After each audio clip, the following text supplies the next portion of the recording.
Assalamualaikum warahmatullahi wabarakatuh.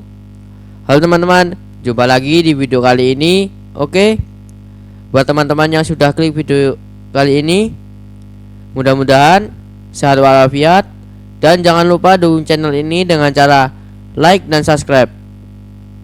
Oke teman-teman, di video kali ini kita akan membahas video yang berjudul "Duh, Malaysia malah terjebak di menjadi Indonesia Mini". Bagaimana videonya? Yuk kita tonton. Mengisytiharkan 3 Disember sebagai Hari Batik Malaysia yang akan disambut pada setiap tahun. Terkadang kita prihatin bercampur kasihan terhadap kaum Melayu Malaysia. Berpuluh tahun mereka mencari identitas bagi bangsa dan negaranya, tapi tidak kunjung menemukan juga. Kelemahan ini berusaha mereka tutupi dengan memamerkan kemajuan fisik dan ekonomi. Kelemahan ini mereka sembunyikan dengan bersikap sombong dan seolah-olah telah menjadi negara maju. Tapi ketika ekonomi Malaysia merosot, kaum Melayu Malaysia pun resah. Saat ekonomi sulit, semakin terlihat pula bahwa sebagian kaum Melayu Malaysia sebenarnya masih bergantung pada subsidi negara, belas kasihan negara.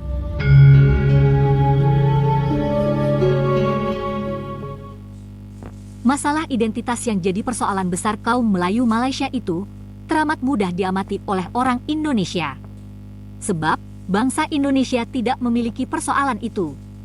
Bangsa Indonesia telah selesai dengan rumusan mengenai bangsa, bahasa, dan kebudayaan Indonesia.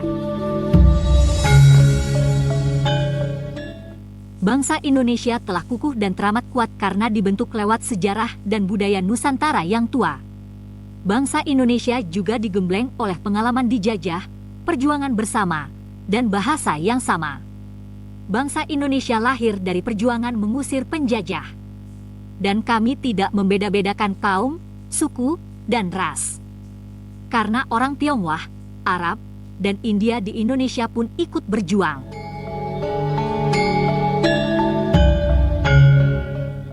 Bangsa Indonesia bukan hanya lahir dari perjuangan, tapi juga sebuah bangsa yang diimpikan, dicita-citakan untuk mewadahi penduduk Nusantara. Cita-cita itu telah bergelora sejak zaman pergerakan nasional di awal abad ke-19. Itulah yang membedakan dengan kaum Melayu di Malaysia. Mereka tidak memiliki cita-cita tersebut. Kalaupun punya, cita-cita mereka sebenarnya sama, yakni mendirikan negara besar di Nusantara. Artinya mereka mau bergabung dengan Indonesia.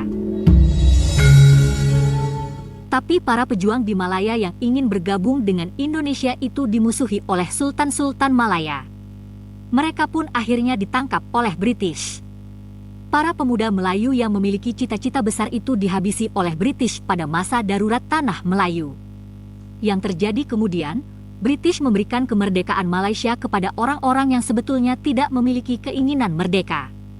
Sekali lagi, kemerdekaan itu dihadiahkan kepada orang-orang di Malaya yang tak mempunyai cita-cita merdeka. Jangan heran jika mereka sebenarnya tidak siap, dan orang-orang Malaysia seolah mendirikan negara tanpa konsep. Bukan hanya diberikan kemerdekaan pada tahun 1957, kaum Melayu Malaya pun dibuatkan negara yang lumayan besar, bernama Persekutuan Malaysia, setelah Inggris menyertakan Sabah dan Sarawak pada tahun 1963. Sekali lagi, kaum Melayu yang dibuatkan negara itu sebenarnya pihak yang tidak pernah bermimpi atau bercita-cita. Tak mengherankan jika mereka kemudian meraba-raba menentukan dasar dan identitas Malaysia. Sebab, konstitusi Malaysia yang dibuatkan British tidaklah menggambarkan konsep negara yang utuh dan memiliki identitas yang jelas. Konstitusi hasil perundingan itu lebih sebagai kesepakatan di antara kaum yang ada di Malaysia, kaum bangsawan serta raja-raja Melayu. Kaum Melayu Malaysia sulit pula membentuk bangsa Malaysia dan membangun kebudayaan Malaysia. Kaum Melayu, kaum Cina, India, orang Sabah dan Sarawak sulit menyatukan diri menjadi bangsa Malaysia. Sebab mereka tidak mengalami perjuangan bersama. Mereka tidak mengalami proses pembentukan bangsa lewat revolusi. Nasionalisme mereka sebatas negeri-negeri dan terbelenggu oleh kekuasaan sultan yang pro penjajah. Karena sulit membentuk bangsa hebat dan besar, kaum Melayu Malaysia merumuskan identitas mereka sendiri tanpa melibatkan kaum lain. Kaum Melayu Malaysia merumuskan identitas mereka sebagai Melayu Islam. Hal ini juga sesuai dengan konstitusi mereka. Jangan heran bila bahasa Melayu pun sempat diidentikan dengan bahasa umat Islam. Bahkan kaum Melayu Malaysia juga menggunakan huruf Jawi atau aksara Arab gundul sebagai identitas mereka. Hingga sekarang pun kamus bahasa Melayu disertai dengan bacaan dalam aksara Jawi.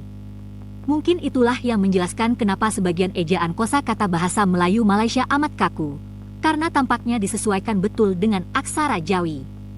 Terutama, kosakata yang berasal dari bahasa Arab. Tapi pengislaman bahasa Melayu ini menimbulkan banyak persoalan, karena pada dasarnya sebuah bahasa tidaklah memiliki agama.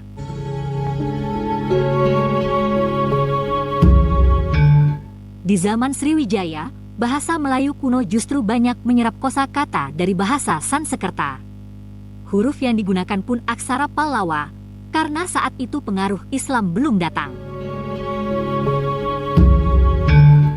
Mungkin karena kebingungan itulah, kemudian kaum Melayu Malaysia membuat konsep baru lagi seperti Mahawangsa Melayu, serumpan serumpun, alam Melayu dan sebagainya. Mereka tidak membatasi lagi pada Melayu Islam, tapi Melayu sebagai ras atau bangsa besar. Dengan cara ini pula mereka bisa mengklaim seluruh budaya Nusantara, bahkan juga mau mengklaim bahasa Indonesia. Jadi semua hendak dimelayukan. Dengan konsep baru yang penuh tipu-tipu itulah, kaum Melayu Malaysia berusaha mengais-ngais budaya di Nusantara, mulai dari reog, kuda lumping, rendang, berbagai tarian serta lagu, dan lain-lain. Pemerintah Malaysia, profesor dan netizen Malaysia pun ikut-ikut mengais-ngais sejarah dan budaya Nusantara dengan berbagai cara. Bahkan, mereka seolah ingin mengklaim dan serba meniru apa yang ada di Indonesia. Hari Batik pun mereka meniru Indonesia. Nah, bangsa Indonesia sebetulnya tidak perlu khawatir mengenai semua itu. Selama ini profesor dan pemerintah kita terkesan diam saja. Sebab, bangsa dan negara Indonesia memang terlalu kuat dan kukuh untuk bisa diusik dan digoyahkan. Konsep Mahawangsa Melayu tidak akan bisa mengalahkan konsep bangsa Indonesia. Serumpan serumpun Melayu tidak akan bisa menggoyahkan kebudayaan Indonesia. Yang terjadi malah sebaliknya. Malaysia yang pada dasarnya banyak dihuni oleh diaspora Indonesia, justru akan semakin bingung mencari identitas. Jika tidak segera menemukan identitas diri, ujung-ujungnya Malaysia hanya menjadi semacam Indonesia kecil atau Indonesia mini. Banyak budaya yang mirip Indonesia dikembangkan di Malaysia, tapi kebanyakan tidak otentik dan skalanya juga jauh lebih kecil, serta hanya menjadi kelas 2. Begitu juga dalam soal bahasa. Semakin banyak orang Malaysia bicara bahasa Indonesia, dan menyerap kosakata bahasa Indonesia akan semakin bagus. Karena mereka sebenarnya sedang mengembangkan bahasa Indonesia dialek Malaysia, bahasa Indonesia logat Malaysia. Jadi, Malaysia akan semakin mengarah pada kenyataan pahit, yakni budaya Melayu Malaysia akan terkubur, dan sekedar akan menjadi Indonesia mini. Selanjutnya, mari kita simak video reaksi berikut ini. Hai guys, jumpa lagi. Kali ini kita akan menyimak upaya Malaysia meniru Indonesia. Malaysia berusaha meniru Indonesia lewat propaganda serumpan serumpun yang telah lama dilancarkan. Tapi pada masa Perdana Menteri Ismail Sabri amatlah kentara. Konsep Mahawangsa Melayu benar-benar hendak dipraktekkan. Karena itulah Ismail Sabri mengklaim bahasa Indonesia atau memberi label Melayu pada bahasa Indonesia. Ia juga mengklaim diaspora bangsa Indonesia sebagai diaspora Malaysia. Nah, yang menarik, di era Sabri pula Malaysia menetapkan Hari Batik, niru Indonesia yang sudah lebih dulu mempunyai Hari Batik. Yuk kita simak video berikut ini. Keluarga Malaysia yang saya kasihi, Mesyuarat Jemaah Menteri pada 26 November 2021 yang lalu bersetuju untuk memasyhurkan satu tarikh dalam bulan Disember sebagai Hari Batik Malaysia. Pemilihan tarikh tersebut adalah sebagai penghargaan atas segala sokongan dan usaha yang telah disumbangkan oleh Allahyarhamah Tun Datin Paduka Seri Endon Mahmud, iaitu isteri kepada mantan Perdana Menteri yang amat berbahagia Tun Abdullah Ahmad Badawi. Pada 3 Disember 2003, Allahyarhamah telah memulakan sebuah gerakan Malaysian Batik Crafted for the World untuk membawa batik tempatan ke arena antarabangsa. Harapan kerajaan pada Hari Batik Malaysia, seluruh rakyat Malaysia, termasuk pihak swasta dan masyarakat, digalakkan untuk memakai pakaian batik Malaysia. Usaha ini bertepatan dengan konsep keluarga Malaysia, di mana semua rakyat Malaysia berbilang kaum bersatu hati dalam menggayakan keunikan dan keindahan melalui pemakaian batik tempatan. Saya percaya pengisytiharan Hari Batik Malaysia akan dapat menjadi pemangkin kepada pemerkasaan industri kraf batik tempatan dan rantaian pengeluaran industri batik negara. Akhir kata, saya ingin merakamkan ucapan syabas dan tahniah kepada Kementerian Pelancongan Seni dan Budaya dan Kraf Tangan Malaysia atas pemasyhuran ini. Dengan lafaz Bismillahirrahmanirrahim, saya dengan sukacitanya mengisytiharkan 3 Disember sebagai Hari Batik Malaysia yang akan disambut pada setiap tahun. Sebagai menyokong usaha ini, kerajaan telah menetapkan Hari Khamis sebagai Hari Pemakaian Batik Malaysia untuk semua penjawat awam dan seluruh keluarga Malaysia, termasuk di Parlimen. Begitulah guys. Nah, oke teman-teman.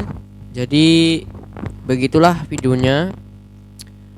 Buat kalian yang ingin berkomentar, silakan berkomentar. Dan jangan lupa dukung channel ini dengan cara like dan subscribe. Oke teman-teman. Di sini saya akhiri. Wassalamualaikum warahmatullahi wabarakatuh.